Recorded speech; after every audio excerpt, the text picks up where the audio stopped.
Ada kalanya kamu duduk sendiri, berpikir, aku ini hidup buat apa sih?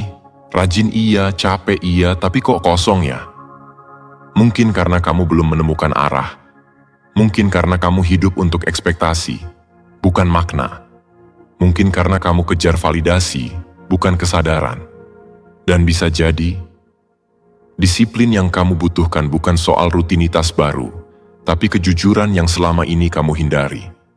Bukan hanya mengubah cara kamu bekerja, tapi mungkin akan mengubah cara kamu melihat hidup. Bukan motivasi kosong, bukan semangat dadakan, tapi cara berpikir yang kalau kamu latih, akan jadi fondasi yang stabil bahkan saat hidupmu kacau. Marcus Aurelius tidak bicara untuk didengar, ia menulis untuk dirinya sendiri. Dan mungkin, itu sebabnya kata-katanya terasa lebih jujur. Kalau kamu siap duduk dengan tenang, mungkin kamu nggak perlu catatan. Yang kamu butuhkan cuma keberanian buat jujur sama dirimu sendiri.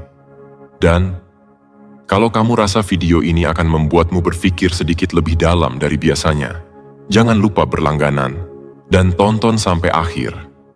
Karena bisa jadi, bukan disiplin yang kamu butuhkan, tapi arah baru yang belum pernah kamu izinkan masuk. Poin pertama, latih diri untuk menghadapi kesulitan secara sukarela. Kadang hidup nggak butuh banyak tantangan, karena tanpanya kita sudah menyerah diam-diam. Tapi anehnya, sebagian dari kita justru mencari rasa aman di tempat yang membuat kita makin lemah. Kita pilih jalur yang nyaman, bukan karena itu benar, tapi karena kita takut untuk jujur pada batasan kita sendiri. Kita tahu kita bisa lebih, tapi lebihnya itu harus dibayar dengan kerja keras yang jarang kelihatan hasilnya di awal. Mungkin kamu pernah ada di titik itu. Pilihannya ada dua. Jalan lurus penuh batu atau lorong pendek, tapi buntu. Dan kamu tahu, sekali kamu lewati yang buntu, kamu harus muter lagi dari awal. Tapi, kenapa sulit banget milih jalan yang keras padahal kita tahu itu yang bikin kuat?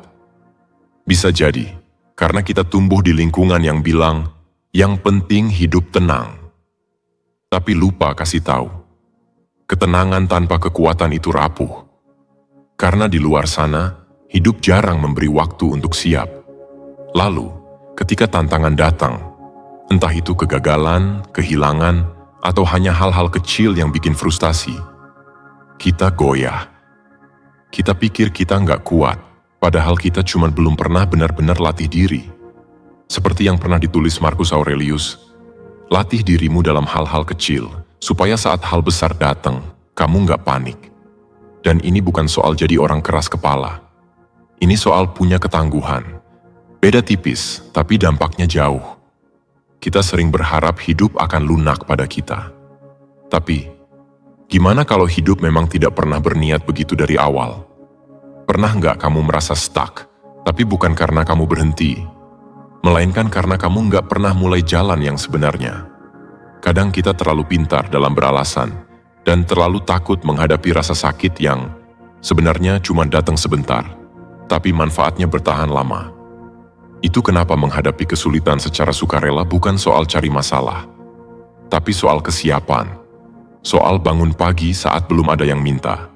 Soal belajar hal baru meski nggak ada deadline. Soal duduk sendiri dalam ketidaknyamanan, dan tetap memilih tidak kabur.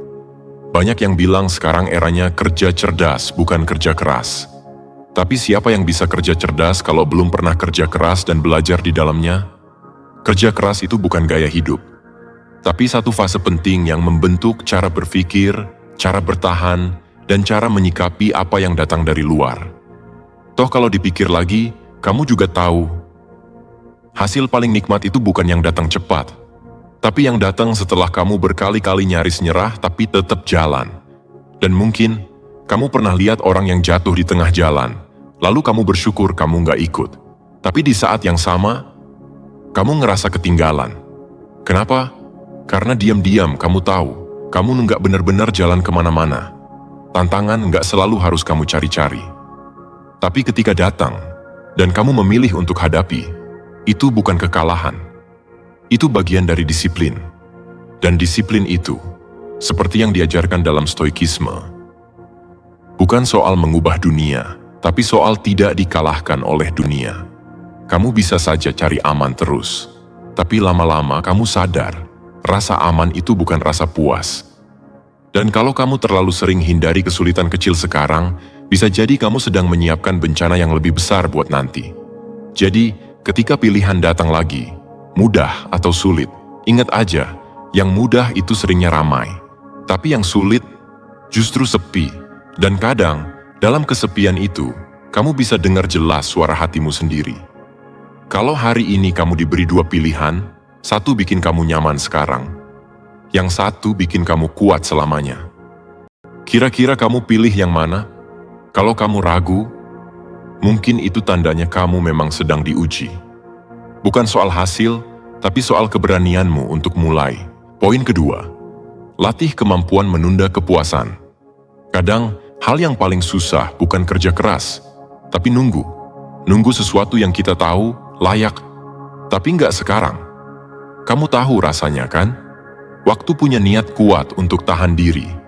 Nggak beli, nggak balas, nggak buka. Tapi entah kenapa, dalam hitungan menit, logikamu luluh sama kalimat kecil di kepala.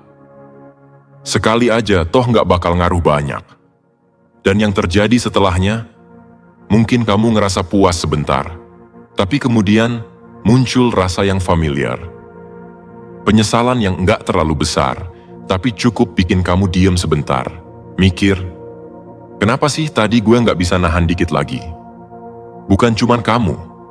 Otak kita memang dirancang untuk jatuh cinta pada hal-hal yang cepat, ringan, dan langsung kasih sensasi. Makanan manis, video singkat, notifikasi sosial media, semuanya nyaris kayak jebakan yang kelihatan manis dari luar. Karena ya, itulah sistem penghargaan yang kita bawa sejak lahir. Sistem yang bikin dopamin kita loncat hanya karena satu ketukan layar. Tapi masalahnya bukan di sana. Masalahnya muncul saat sistem itu jadi satu-satunya standar kebahagiaan kita. Coba bayangin kamu bisa dapat apapun yang kamu mau, sekarang juga. Nggak pakai nunggu, semua tercapai. Apa kamu yakin bakal bahagia, atau justru kehilangan rasa penasaran dan alasan buat berkembang? Karena mungkin, di balik semua pencapaian yang kita kejar mati-matian, yang paling kita rindukan justru rasa bahwa kita bertumbuh. Dan pertumbuhan itu, ironisnya, sering datang dari ketidaknyamanan. Seperti yang kita bahas di poin sebelumnya, kadang jalan sulit itu bukan tempat orang cari sukses, tapi tempat orang dibentuk. Nah, di titik ini, menunda kepuasan jadi seperti latihan sunyi. Latihan untuk ngasih tahu otak bahwa kamu bukan budak sensasi, tapi pemilik arah. Tapi, ngaku aja deh, seberapa sering kamu ngeklik tombol beli sekarang, bukan karena butuh, tapi karena bosen?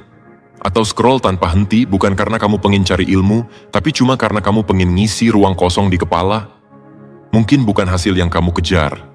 Mungkin kamu cuma pengen ngerasa bergerak. Itu wajar. Karena diam di tempat memang bisa bikin kita ngerasa nggak hidup. Tapi diam yang dipilih dengan sadar, itu beda. Lalu, gimana kalau kamu mulai bilang enggak ke diri sendiri? Bukan sebagai hukuman, tapi sebagai perlindungan. Bukan karena kamu mau menyiksa diri, tapi karena kamu tahu, menunggu itu bagian dari mencintai dirimu yang paling dalam.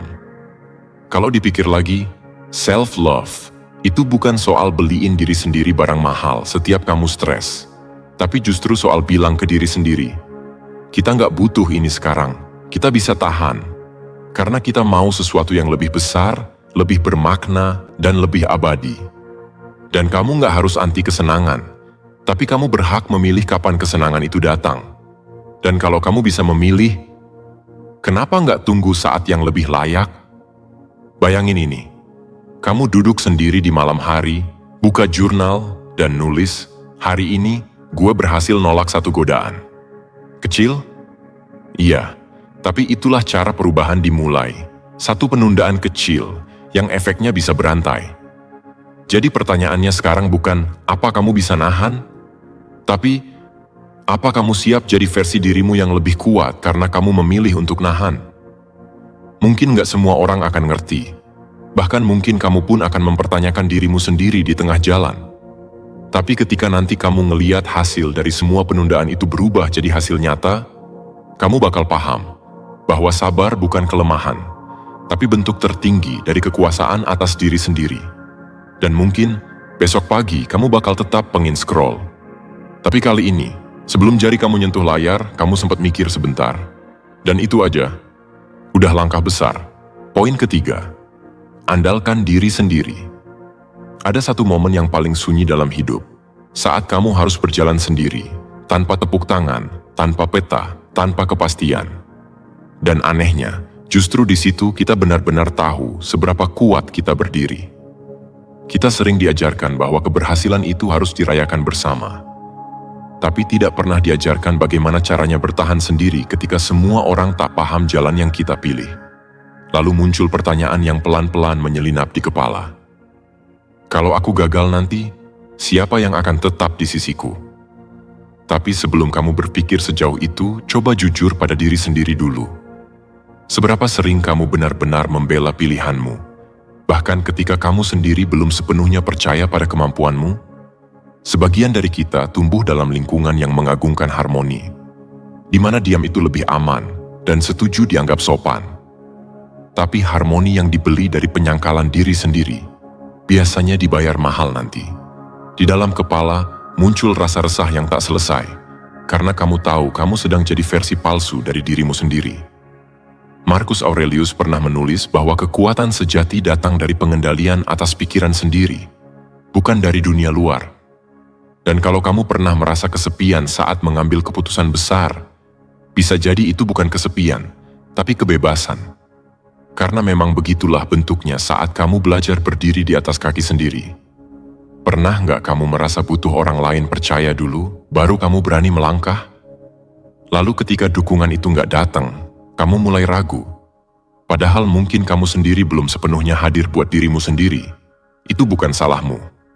Di banyak tempat, seseorang yang percaya diri dianggap terlalu ambisius, sok tahu, atau bahkan nggak tahu diri. Padahal, keberanian untuk percaya pada diri sendiri bukan bentuk kesombongan. Justru itu tanda kamu mulai berhenti hidup demi mengesankan orang lain. Pertanyaannya bukan lagi siapa yang mendukungmu, tapi, siapa yang tetap kamu dengar ketika kamu sedang rapuh? Kalau jawabannya bukan dirimu sendiri, mungkin sudah waktunya kamu ubah itu. Ada perasaan aneh yang muncul ketika kamu menyelesaikan sesuatu sendirian. Bangga, tapi sepi. Senang, tapi tenang. Itu momen langka ketika kamu tahu, kamu nggak butuh pujian, kamu cuma butuh jadi saksi dari usahamu sendiri. Beberapa orang terlalu takut terlihat mandiri, karena khawatir dianggap sombong. Tapi kalau hidupmu selalu kamu desain berdasarkan ekspektasi orang lain, kapan kamu benar-benar hidup sebagai dirimu sendiri? Mengandalkan diri sendiri itu bukan tentang menutup diri dari bantuan, tapi tentang berani berkata, aku akan coba dulu sebisaku.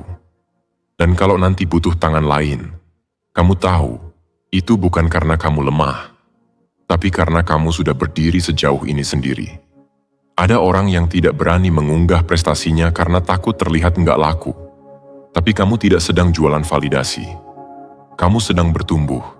Dan pertumbuhan itu seringkali sepi.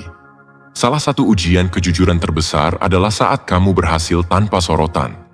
Apakah kamu tetap melanjutkan, atau kamu merasa percuma karena tak ada yang melihat? Dan bisa jadi, pernah juga kamu diam-diam ingin orang lain gagal, supaya perjuanganmu terlihat lebih heroik. Tapi saat itu terjadi, apa kamu benar-benar puas? Atau justru merasa kalah dalam permainan batin sendiri? Ada banyak alasan kenapa orang lebih suka tampil dibantu daripada berjuang sendirian. Tapi kalau kamu bisa mencintai dirimu yang berani belajar sendiri, berani gagal sendiri, dan tetap bangkit sendiri, kamu nggak perlu validasi siapapun, karena kamu tahu, kamu sudah jadi versi paling jujur dari dirimu hari ini. Dan itu jauh lebih berharga dari tepuk tangan siapapun. Poin keempat, jangan pernah berperan sebagai korban. Ada saat di mana kamu duduk sendiri, lelah, kecewa, dan merasa dunia sedang tidak memihak.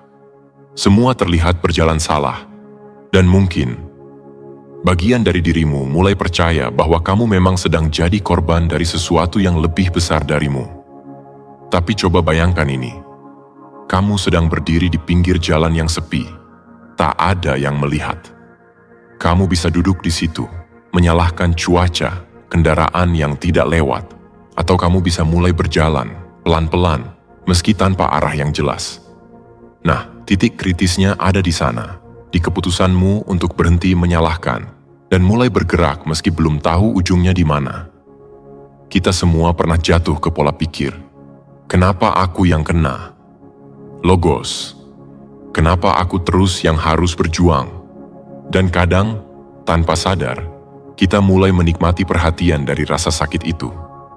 Mungkin bukan karena kita lemah, tapi karena penderitaan diam-diam membuat kita merasa punya cerita. Ada rasa dihargai saat orang bilang, "Kamu kuat banget ya," tapi apakah kamu benar-benar kuat? Atau kamu sedang memainkan peran itu agar tetap diperhatikan? Marcus Aurelius pernah menulis bahwa penderitaan bukanlah alasan untuk berhenti menjadi manusia yang baik. Justru saat hidup terasa tidak adil, di sanalah karakter kita benar-benar diuji. Dan dia tidak bilang itu mudah. Tapi dia juga tidak pernah menyarankan untuk berlama-lama menjadi penonton dalam hidup sendiri. Kalau kamu terus merasa disakiti oleh dunia, ada dua kemungkinan. Pertama, memang dunia sedang kejam. Kedua, kamu belum pernah benar-benar duduk diam, lalu bertanya, apa aku udah ngambil alih tanggung jawab atas hidupku sendiri? Seperti yang kita bahas di poin sebelumnya, andalan utama dalam hidupmu adalah dirimu sendiri. Dan sekarang, kita melangkah lebih dalam.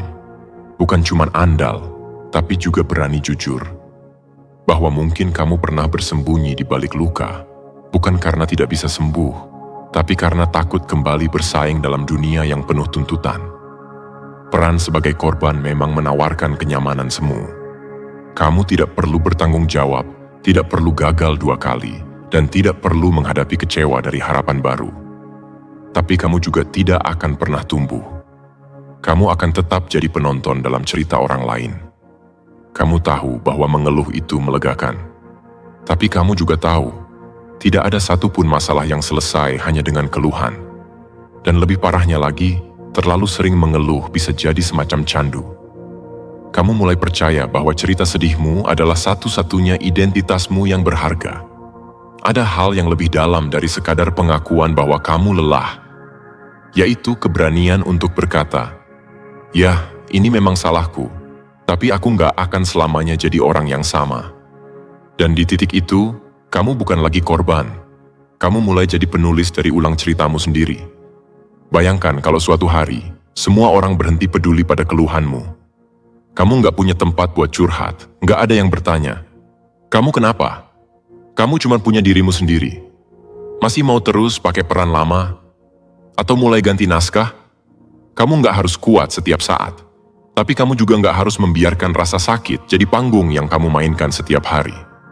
Mungkin ada satu hari, kamu akan bangun dan sadar. Kamu capek jadi karakter utama dalam cerita yang kamu nggak suka. Saat itu, kamu nggak butuh panggung. Kamu cuma butuh jalan. Dan jalan itu, walaupun tidak sempurna, akan lebih jujur daripada panggung manapun. Poin kelima, abaikan para premeh dan pencemooh. Pernah nggak kamu ngerasa siap jalan, semangat penuh, tapi tiba-tiba ragu cuma karena teringat satu kalimat sinis yang kamu dengar minggu lalu? Bukan karena idemu buruk, bukan juga karena kamu nggak mampu, tapi karena satu suara asing bikin kamu mundur selangkah, atau bahkan batal jalan sama sekali. Lucunya, kadang kamu bahkan nggak tahu jelas siapa yang ngomong, tapi komentarnya terus tinggal di kepala. Dan anehnya lagi, suara mereka lebih keras daripada suara hatimu sendiri. Seperti yang kita bahas di poin sebelumnya tentang tidak menjadi korban, sekarang kita bahas soal musuh halus lain yang bikin kamu ragu. Suara-suara dari luar yang nggak pernah benar-benar niat memahami. Beberapa orang hanya hadir untuk menilai, bukan membantu. Ada yang datang bukan karena peduli, tapi karena penasaran kamu bakal gagal seberapa jauh. Dan kadang, tanpa sadar, kita justru hidup seolah-olah harus membuktikan semuanya ke mereka. Padahal, siapa mereka? Marcus Aurelius bilang, jangan biarkan pendapat orang lain mengendalikan hidupmu. Karena mereka nggak hidup dalam tubuhmu, nggak mikir pakai kepalamu. dan gak akan nanggung risiko dari keputusanmu.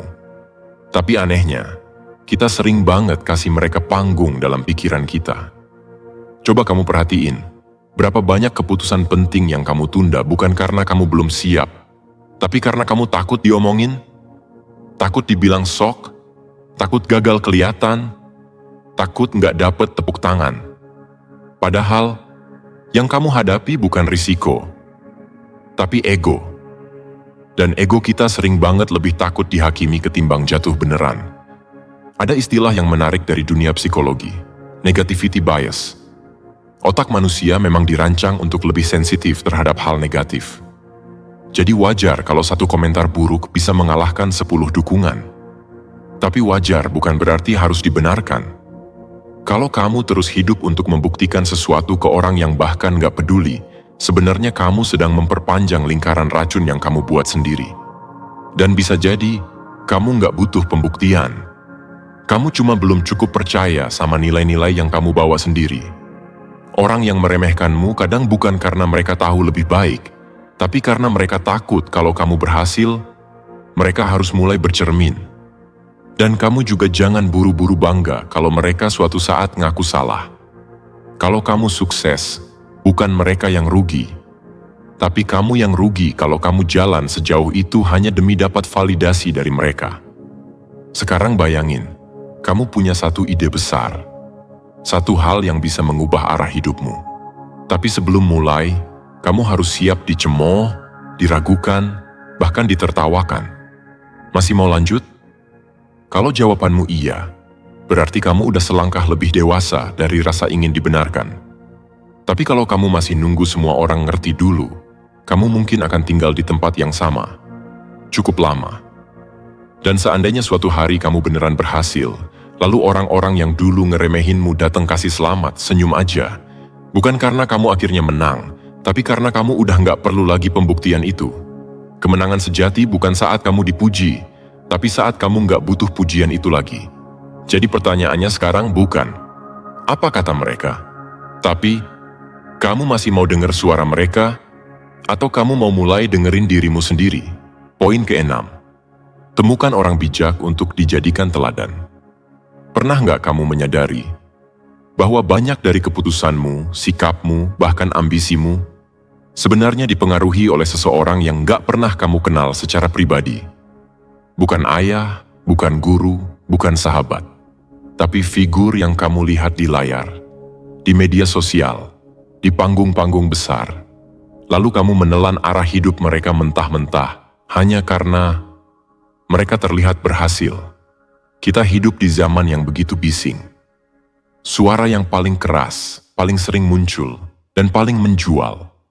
Seringkali lebih dipercaya ketimbang suara yang dalam tapi tenang. Dan tanpa sadar, kita mulai menyamakan terkenal dengan bijak, sukses dengan bernilai, dan viral dengan berarti. Masalahnya, bukan semua orang yang terlihat meyakinkan benar-benar punya kebijaksanaan di balik kata-katanya. Kadang, mereka cuma jago memoles narasi. Dan yang lebih ironis, kita tahu itu, tapi tetap memilih untuk percaya. Karena mungkin, dalam hati, kita ingin hidup seperti mereka kelihatannya, bukan seperti apa yang benar-benar bermakna. Seperti yang sudah sering disampaikan oleh Marcus Aurelius, kebijaksanaan tidak datang dari suara yang nyaring, tapi dari hidup yang dijalani dengan kesadaran. Kalau kamu perhatikan, Marcus jarang berbicara tentang membangun citra, tapi dia sangat tegas soal membangun karakter. Dia menulis untuk dirinya sendiri, bukan untuk dibaca orang lain. Karena fokusnya bukan jadi inspirasi, tapi tetap waras di tengah dunia yang penuh tuntutan. Dan justru karena itu, dia jadi inspirasi. Bukan karena pencitraannya, tapi karena konsistensinya. Coba pikir ulang. Siapa sebenarnya orang yang kamu jadikan patokan? Apakah kamu belajar dari cara mereka berpikir, atau cuma meniru cara mereka terlihat sibuk? Dan kalau mereka tiba-tiba jatuh, apa kamu juga ikut jatuh karena identitasmu terlalu tergantung pada bayangan mereka? Bisa jadi, selama ini kamu lebih mencari pembenaran dari seseorang yang tidak pernah mengenal kamu, daripada mempercayai instingmu sendiri. Dan saat itu terjadi, kamu bukan sedang belajar. tapi sedang menyerahkan tanggung jawab atas arah hidupmu. Bayangin suatu hari kamu ketemu sosok yang sangat kamu kagumi, tapi mereka nggak memberi jawaban apa-apa. Mereka cuma hidup tenang, sederhana, konsisten. Kamu akan tetap belajar dari mereka. Atau kecewa karena tidak diberi trik cepat menuju sukses. Faktanya, kita sering terlalu sibuk mencari mentor yang mengubah hidup, sampai lupa bahwa kehidupan orang biasa yang dijalani dengan kebijaksanaan bisa lebih mengajarkan banyak hal. Kadang, orang paling bijak bisa jadi justru duduk di sampingmu setiap hari. Tidak punya follower, tidak punya seminar, tapi punya ketenangan dalam menghadapi kesulitan. Tanda kamu butuh figur baru untuk diteladani sebenarnya sederhana. Kamu mulai gampang kehilangan arah, makin sering membandingkan hidupmu, atau mulai lelah ikut-ikutan tanpa tahu ujungnya. Di titik itu, bukan motivasi yang kamu butuhkan, tapi panutan yang hidupnya memberi contoh nyata, bukan cuma kata-kata manis. Dan kalau kamu belum tahu siapa yang kamu ikuti, ya, bisa jadi kamu juga belum tahu kemana kamu mau pergi. Perlu diingat, manusia belajar lebih kuat lewat contoh, bukan nasihat kosong. Makanya dalam psikologi, role model dianggap punya pengaruh besar terhadap pembentukan kebiasaan dan nilai. Kita cenderung meniru, bukan karena disuruh, tapi karena kagum. Tapi kekaguman itu harus punya pondasi, harus kritis. Jangan sampai kamu terkagum-kagum pada figur yang terdengar bijak, padahal cuman pintar menyembunyikan ambisi pribadinya di balik kalimat puitis. Bijak bukan berarti pintar bicara. Kadang, justru orang paling diam yang paling paham apa yang sedang terjadi. Lalu, pertanyaannya, apakah kamu benar-benar membutuhkan panutan untuk berkembang? Mungkin tidak semua orang, tapi punya seseorang yang bisa kamu pelajari lewat keteladanan hidupnya. Bukan citra, bukan kata-kata, bukan skenario panggung, bisa memberi arah yang jauh lebih jernih dari sekadar konten motivasi. Dan satu hal terakhir yang penting, kagum boleh, tapi jangan berhenti sampai di situ. Karena pada akhirnya, tanggung jawab hidupmu bukan di tangan mereka, tapi di tangan kamu sendiri. Poin ketujuh, kedisiplinan diri. Dimulai dengan menemukan tujuan hidup. Kadang kita merasa sibuk seharian, capek luar biasa, tapi di dalam hati tetap kosong. Seolah semua kerja keras itu berjalan di tempat. Dan mungkin itu bukan karena kurang usaha, tapi karena kita belum tahu sebenarnya kita lagi jalan kemana. Seperti yang pernah ditekankan Marcus Aurelius, jangan pernah bertindak tanpa tujuan yang jelas. Karena kerja keras tanpa arah itu bukan ketekunan. Itu cuma pelarian dari ketidakpastian, dari ketakutan bertanya dalam-dalam, apa yang sebenarnya aku cari? Biasanya kita terbiasa mengukur hidup dari seberapa sibuknya kita, seberapa banyak to-do list yang dicoret, tapi jarang kita bertanya, semua ini untuk siapa? Untuk apa? Dan ironisnya, makin sibuk kita, makin jarang kita berhenti sebentar buat bertanya pertanyaan paling penting itu. Kebanyakan dari kita tumbuh dengan ekspektasi eksternal. Sekolah bagus, kerja mapan, menikah di umur tertentu.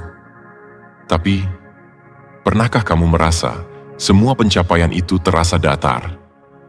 Mungkin, karena sejak awal itu bukan benar-benar tujuanmu. Itu harapan orang lain yang tanpa sadar kamu warisi. Rolome menyebut ini sebagai kekosongan eksistensial, saat hidup dijalani hanya untuk bertahan, bukan untuk benar-benar hidup.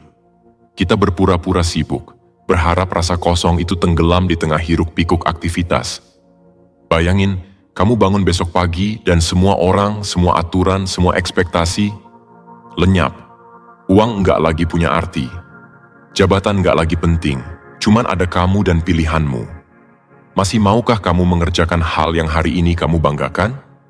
Kalau jawabannya ragu, mungkin ada yang perlu dipikirkan ulang. Biasanya tanda-tandanya muncul samar-samar. Mudah iri saat lihat pencapaian orang, gampang merasa salah tempat, atau terjebak dalam tren baru tanpa tahu kenapa ikut-ikutan.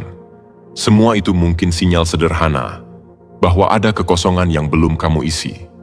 Dan anehnya, banyak dari kita lebih nyaman bertahan dalam rutinitas kosong itu daripada diam sebentar dan menghadapi ketidakpastian untuk mencari tujuan sejati. Karena diam itu menakutkan. Sunyi itu membuat kita harus berhadapan dengan diri kita sendiri, tanpa distraksi. Padahal kalau kita mau jujur, otak manusia jauh lebih termotivasi kalau tahu alasan kenapa. Ini dibuktikan berkali-kali dalam penelitian psikologi motivasi. Saat seseorang punya makna dalam tindakannya, energi dan ketahanannya bertahan jauh lebih lama dibanding sekadar karena tuntutan. Tapi mungkin, masalahnya sekarang bukan kekurangan motivasi, tapi terlalu banyak suara luar, terlalu banyak orang yang bicara soal tujuan hidup mereka, sampai kita sendiri bingung suara hati kita kayak apa. Apalagi hari ini, semua orang berlomba-lomba terlihat punya arah, padahal dalamnya bisa jadi sama kosongnya. Mungkin kita perlu mulai dari langkah kecil, mendengarkan diri sendiri tanpa kebisingan, mencari apa yang benar-benar membuat hati bergairah, bahkan tanpa iming-iming pujian atau validasi. Kadang, logika perlu ikut bicara, supaya tujuan kita tetap membumi. Tapi intinya tetap, suara itu harus datang dari dalam. Lalu muncul pertanyaan besar.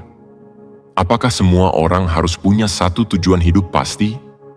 Jawabannya mungkin tidak sehitam putih itu. Seperti yang sering diajarkan dalam stoikisme, hidup itu bergerak. Tujuan kita pun bisa bertumbuh seiring pengalaman dan pemahaman diri. Yang penting bukan ketepatan titik akhirnya, tapi kejujuran pada arah yang kita pilih. Karena seringkali, ketakutan untuk gagal bukan soal takut jatuh, tapi takut sadar bahwa kita mungkin belum tahu apa yang benar-benar layak diperjuangkan. Dan itu berat, tapi itu juga awal dari kebebasan sejati. Sekarang, bayangkan, kalau tujuanmu ternyata sederhana, mungkin gak cukup keren untuk dipamerkan di media sosial. Apa kamu tetap setia? Atau kamu tergoda mengedit sedikit ceritamu supaya terlihat lebih heroik? Pertanyaan ini mungkin terdengar sepele, tapi di baliknya tersembunyi pilihan besar. Hidup untuk kebenaran, atau hidup untuk penampilan. Jadi sebelum kamu nunggu patah hati, nunggu kegagalan besar, atau nunggu validasi orang lain untuk mulai bergerak, kenapa nggak sekarang saja, mulai dari bertanya, kalau hidup ini cuma satu kali, aku mau menjalani untuk apa? Karena kadang, tujuan terbesar kita justru ditemukan di tempat paling sunyi. Ketika kita berani berhenti sejenak, menolak ikut arus, dan benar-benar mendengar diri sendiri. Poin ke-8. Latih prinsip dikotomi kendali. Ada hal-hal yang bisa kamu ubah, dan ada yang tidak. Tapi sayangnya, seringkali, justru yang tidak bisa kita kendalikan itu yang paling kita kejar. Kita buang energi untuk mengatur opini orang, mengontrol hasil, berharap dunia bekerja sesuai skenario kita. Lalu kita heran, kenapa hidup rasanya melelahkan terus? Seperti yang kita bahas di poin sebelumnya, tentang tujuan hidup. Begitu kamu belum paham batas antara milikmu dan bukan milikmu, kamu akan terus terseret arus dari luar. Dan ironisnya, kamu pikir itu bagian dari tanggung jawabmu. Marcus Aurelius pernah bilang, "You have power over your mind, not outside events." Disitulah titik keseimbangan itu berdiri. Karena begitu kamu tahu mana yang bisa kamu atur, kamu berhenti panik atas hal-hal yang memang tak pernah bisa kamu genggam dari awal. Pernah nggak kamu kesel banget karena cuaca jelek di hari penting? Atau kecewa berat karena orang lain nggak memenuhi ekspektasi kamu? Lalu muncul rasa frustrasi, merasa dikhianati realitas. Tapi kalau kamu tarik napas dan lihat lebih jernih, memangnya kamu bisa kendalikan semua itu? Kita sering lupa. Kontrol itu bukan soal memegang kendali atas semua hal, tapi tentang tahu kapan harus melepaskan. Dan melepaskan bukan berarti pasrah. Justru dari melepaskan itu, kamu mulai punya ruang untuk fokus ke hal yang benar-benar bisa kamu ubah. Keputusanmu sendiri, responsmu, karaktermu. Biasanya kalau kita terlalu sering ikut campur dalam hal-hal yang bukan ranah kita, itu bukan karena peduli, tapi karena kita takut kehilangan rasa kuasa. Tapi rasa kuasa yang palsu hanya membuat kita makin jauh dari diri kita sendiri. Kita jadi cepat lelah, cepat marah, dan gampang sekali kecewa. Coba perhatikan, Banyak dari kita yang lebih sibuk ikut debat yang gak ada hubungannya langsung dengan hidupnya. Komentar di berita, adu argumen di media sosial, ngotot ngebenerin orang yang bahkan gak peduli dia salah. Semua itu cuman ilusi kendali. Dan ilusi itu mahal, karena kita bayar dengan ketenangan jiwa. Sebenarnya, yang kamu perlukan bukan seluruh dunia untuk setuju denganmu. Yang kamu butuhkan cuma satu hal. Tahu bahwa kamu tidak kehilangan dirimu saat dunia tidak seperti yang kamu harapkan. Dan soal ini, ilmu pengetahuan juga setuju. Studi menunjukkan bahwa orang yang bisa membedakan antara hal yang bisa dikendalikan dan yang tidak, cenderung punya tingkat stres lebih rendah, tidur lebih nyenyak, dan merasa lebih damai. Karena mereka tidak membuang energi untuk melawan hal-hal yang memang tidak bisa dimenangkan. Tapi ini bukan berarti kamu harus berhenti peduli, ya. Ini bukan ajakan jadi apatis, justru ini latihan untuk jadi lebih efektif. Kamu berhenti menabur benih di tanah yang tak mungkin menumbuhkan apapun, dan mulai fokus ke tanah subur. Dirimu sendiri. Coba pikir, berapa banyak keputusan baik dalam hidupmu yang batal kamu ambil, cuman karena kamu takut bagaimana orang lain melihatnya. Dan sebaliknya, berapa banyak pilihan buruk yang kamu paksakan, hanya karena ingin menyenangkan semua orang. Dengan paham dikotomi kendali, kamu belajar berkata, ini bukan bagianku, aku ikhlaskan, tapi yang ini, tanggung jawabku, dan aku akan urus sampai tuntas. Bayangin kalau kamu benar-benar hidup dengan prinsip itu. Energi kamu lebih hemat, fokus kamu lebih tajam, dan ketenanganmu jauh lebih dalam. Karena akhirnya, kamu nggak lagi berperang melawan hal-hal yang tidak bisa kamu sentuh. Kamu berperang di medan yang kamu kenal, dalam dirimu sendiri. Jadi pertanyaannya sekarang bukan lagi, bagaimana aku bisa mengatur semuanya? Tapi, apa yang bisa kulakukan dengan penuh kendali saat semua di luar sana tidak bisa kuatur sama sekali? Disitulah letak kedisiplinan yang paling jujur. Bukan dari seberapa besar kamu bisa kontrol dunia, tapi seberapa dalam kamu bisa kendalikan dirimu ketika dunia tidak menurut. Tidak. Poin ke-9, hadir dan berusaha setiap hari. Kadang yang paling susah itu bukan melakukan sesuatu yang besar, tapi bangun pagi dan tetap melanjutkan hal kecil yang sama. Lagi dan lagi, tanpa tepuk tangan. Kita sering salah paham, disangka kalau hidup butuh gebrakan besar untuk berubah. Padahal, seperti yang kita bahas sebelumnya, tentang apa yang bisa dikendalikan dan mana yang harus dilepaskan, disiplin justru tumbuh dari kehadiran kita terhadap hal-hal sederhana yang terus diulang tanpa drama. Marcus Aurelius pernah bilang, jangan bertindak seakan kamu akan hidup 10.000 tahun. Kematian menggantung di atasmu. Sementara masih hidup dan mampu, jadilah orang baik. Kalimat itu bukan cuma soal kematian, tapi tentang betapa berharganya momen hari ini. Bukan kemarin, bukan nanti, tapi hari ini. Pernah nggak kamu duduk sore-sore sendirian dan tiba-tiba sadar, aku udah sibuk seharian, tapi kenapa rasanya kosong? Bisa jadi, kamu hadir secara fisik, tapi pikiranmu tersesat entah kemana. Mungkin ke notifikasi yang terus datang. Mungkin ke overthinking tentang masa depan yang belum tentu datang. Mungkin ke masa lalu yang sudah lewat, tapi kamu belum ikhlaskan. Dan masalahnya, kalau kamu nggak benar-benar hadir dalam harimu, kamu bakal sulit merasa cukup. Capekmu jadi hambar, kerjamu jadi kayak formalitas. Lama-lama, kamu bingung. Sebenarnya aku ini jalan, atau cuman muter di tempat. Disinilah stoikisme jadi masuk akal banget. Marcus nggak pernah ngajak kita jadi superhero. Dia nggak suruh kita jadi manusia sempurna. Tapi dia ngajak untuk tetap hadir. Tetap bergerak. Meski sedikit. Meski diam-diam. Tapi tetap. Menurut studi dari University of London, otak manusia justru lebih mudah mengingat pengalaman emosional yang konsisten, bukan yang heboh sesaat. Artinya, yang pelan tapi hadir, justru lebih nempel di memori hidupmu sendiri. Kalau kamu nunggu semangat datang dulu baru gerak, kamu jadi budak suasana hati sendiri. Tapi kalau kamu tetap jalan walau moodmu amburadul, itulah bentuk kedewasaan.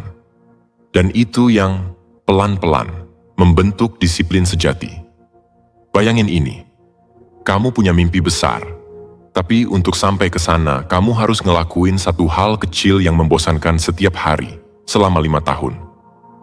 Apa kamu kuat? Atau kamu bakal cari shortcut dan mulai lagi dari nol di tempat lain? Jawaban jujurmu di situ. Menentukan nasibmu sendiri. Hadir dalam proses berarti kamu sadar bahwa tidak semua hari terasa berarti, tapi semua hari bisa dijadikan batu pijakan. Disiplin bukan soal semangat, tapi soal komitmen. Kamu datang, kamu kerjakan, kamu ulang. Bahkan saat nggak ada yang lihat. Dan ya, istirahat itu bukan kabur. Istirahat itu bagian dari irama. Supaya kamu nggak meledak, tapi bisa lanjut lebih lama. Seperti napas, kalau ditahan terus, kamu mati. Tapi kalau dilepas tanpa kendali, kamu juga bisa hilang arah. Masalahnya, banyak dari kita yang justru lebih sibuk bikin rencana super detail daripada jalanin satu langkah hari ini. Itu bukan disiplin, itu cuma penundaan yang dibungkus rapi. Coba jujur aja, kalau hidupmu direkam 24 jam, lebih banyak momen kamu kerja beneran. Atau mikirin cara biar terlihat sibuk. Marcus Aurelius bilang, hidupmu adalah hasil dari pikiranmu. Jadi kalau kamu pengen hidupmu terasa maju, pikirannya dulu yang harus hadir. Lalu tubuhmu ikut, dan akhirnya hidupmu jalan. Jadi, apa kamu siap hadir bukan hanya untuk dunia luar, tapi juga untuk dirimu sendiri hari ini? Karena mungkin bukan hasil besarmu yang dunia butuh, tapi versimu yang setia pada proses, yang berani hadir. Setiap hari, poin ke-10, tinjau hari Anda dengan jujur. Malam hari itu, sunyi. Tapi kadang, justru disitulah kita paling bising. Bukan karena suara luar, tapi karena bisikan dari dalam. Dan kalau kamu cukup berani untuk duduk diam beberapa menit, tanpa gangguan, tanpa notifikasi, tanpa topeng, kamu bisa dengar suara yang sering kamu bungkam. Hari ini, kamu benar-benar hidup atau cuma bertahan? Tinjauan harian bukan soal mencatat kesalahan kayak guru yang nyoret PR merah-merah. Bukan juga soal bikin list prestasi biar bisa posting pencapaian. Ini lebih dalam, lebih diam, dan seringkali lebih menyakitkan. Karena begini, jujur sama diri sendiri itu nggak pernah nyaman. Tapi anehnya, justru disitulah kamu mulai tumbuh. Seperti yang sempat kita bahas di poin sebelumnya, hadir setiap hari itu penting. Tapi hadir tanpa refleksi, cuma bikin kita sibuk tanpa arah. Lari di treadmill, keringatan, tapi tetap di tempat. Maka Marcus Aurelius melatih dirinya bukan hanya untuk bertindak, tapi juga untuk meninjau. Apa yang dilakukan hari ini? Kenapa dilakukan? Apa masih selaras dengan nilai atau cuma kebiasaan kosong? Kamu mungkin ngerasa, gue udah capek, ngapain lagi mikirin hari ini? Tapi justru pertanyaan itu yang muncul di kepala saat kamu mau menunda evaluasi, itu tanda bahwa kamu perlu refleksi. Karena kadang capek bukan dari kerja keras, tapi dari pura-pura sibuk menghindari hal yang sebenarnya penting. Dan biasanya kalau kita jujur, kita tahu kok, mana kerjaan yang esensial, mana yang cuma sekadar eksis. Tapi kita kasih nama yang bagus, yang penting udah usaha. Padahal dalam hati, kamu tahu kamu bisa lebih jujur, lebih fokus, lebih hadir. Tapi nggak kamu lakukan. Kenapa? Apakah karena takut kecewa? Atau kamu masih nyaman dengan ilusi bahwa kamu baik-baik saja? Padahal kamu tahu kamu belum bergerak sejauh yang kamu bisa. Marcus menulis, "Be tolerant with others, strict with yourself."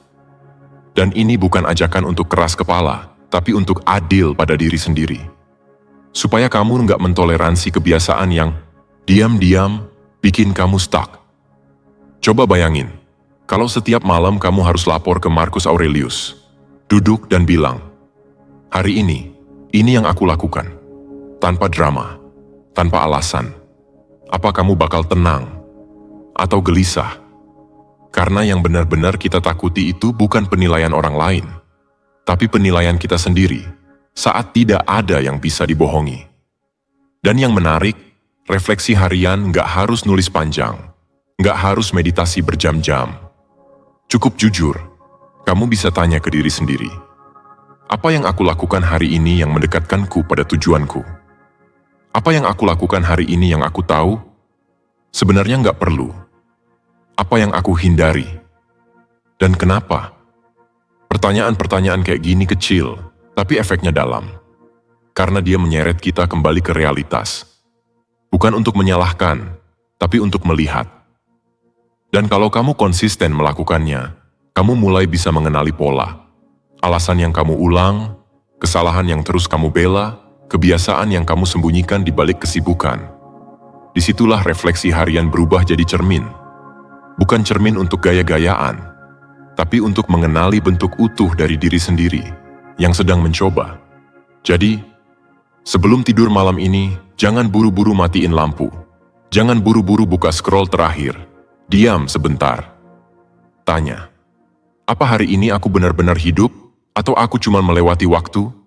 Dan kalau jawabannya bikin kamu ngelus dada, bukan berarti kamu gagal. Itu tandanya kamu mulai sadar. Dan kesadaran itu, langkah pertama untuk hidup dengan disiplin dan tujuan. Karena seperti kata Markus, kebahagiaanmu tergantung pada kualitas pikiranmu. Dan kualitas pikiran dibentuk dari keberanian untuk jujur. Setiap hari. Poin kesimpulan. Jadi, setelah semua perjalanan ini, dari awal kita bicara soal menghadapi kesulitan dengan sadar, sampai barusan kita membahas tentang keberanian untuk meninjau diri sendiri. Apa satu hal yang masih tertinggal di benakmu? Coba jawab ini diam-diam. Dari semua yang gue denger, mana yang paling gue butuhkan, tapi selama ini paling gue hindari? Pertanyaan itu bisa jadi pintu masuk menuju perubahan yang pelan, tapi permanen. Karena disiplin diri, seperti yang diajarkan Marcus Aurelius, bukan soal menjadi sempurna, tapi soal keberanian untuk tetap memilih jalan yang benar, meskipun itu jalan yang sepi, berdebu, dan nggak ada yang kasih tepuk tangan. Kita terlalu sering menunggu sesuatu dari luar. Motivasi, sinyal, validasi. Padahal, seperti yang ditulis Marcus, tugas kita bukan menunggu, tapi bergerak, karena tindakanlah yang membentuk karakter. Bukan inspirasi yang lewat lalu hilang. Dan iya, seperti yang kamu rasakan juga mungkin, disiplin itu kadang terasa membosankan. Nggak ada dramanya, nggak ada plot twist. Tapi justru karena itu, dia nggak gampang dihancurkan. Dia kuat, bukan karena keras, tapi karena stabil. Stoikisme nggak pernah menjanjikan hidup yang bebas dari rasa sakit. Tapi dia menawarkan sesuatu yang lebih bernilai. Ketenangan, meski dunia di luar berisik, kekuatan meski dalam diam, dan keteguhan meski sendirian. Kalau dari awal kamu dengarkan semua poin ini, dari belajar menunda kepuasan, berdiri di atas kaki sendiri, sampai membedakan hal yang bisa kamu kendalikan dengan yang harus kamu lepaskan, maka kamu tahu, kedisiplinan bukan sekadar soal rutinitas, tapi soal siapa yang kamu pilih untuk jadi, meski tak ada yang melihatmu sedang berjuang. Dan kalau kamu ngerasa hidupmu sedang berantakan, atau kamu lagi gagal mempertahankan kebiasaan yang kamu niatkan, tenang. Nggak semua yang retak itu hancur. Kadang retak itu penanda bahwa sesuatu sedang berubah. Dan itu bukan akhir. Itu awal. Mungkin malam ini kamu nggak langsung berubah total. Tapi kalau satu kalimat dari video ini nempel di pikiranmu sampai besok pagi, itu sudah cukup jadi percikan pertama. Mulailah dari satu hal kecil, satu prinsip yang paling kamu rasakan. Mau itu keberanian untuk menolak jadi korban, atau keberanian untuk berkata cukup pada hal-hal yang bukan tanggung jawabmu. Lalu ulangi, hari demi hari, sampai kamu nggak sadar, kamu sedang jadi versi dirimu yang dulu cuman kamu bayangkan. Sampai kamu bisa melihat ke belakang dan tersenyum kecil. Bukan karena kamu sudah sempurna, tapi karena kamu tahu, kamu nggak pernah menyerah. Terima kasih sudah mendengarkan sampai akhir. Kita tahu, nggak semua orang kuat untuk mendengarkan yang benar, apalagi yang pelan dan jujur. Tapi kamu sampai di sini. Dan itu artinya, kamu sudah satu langkah lebih dekat dari yang kamu kira. Kalau kamu merasa video ini bermanfaat, atau mungkin satu kalimat di dalamnya membuat kamu mikir lebih dalam, jangan lupa berlangganan.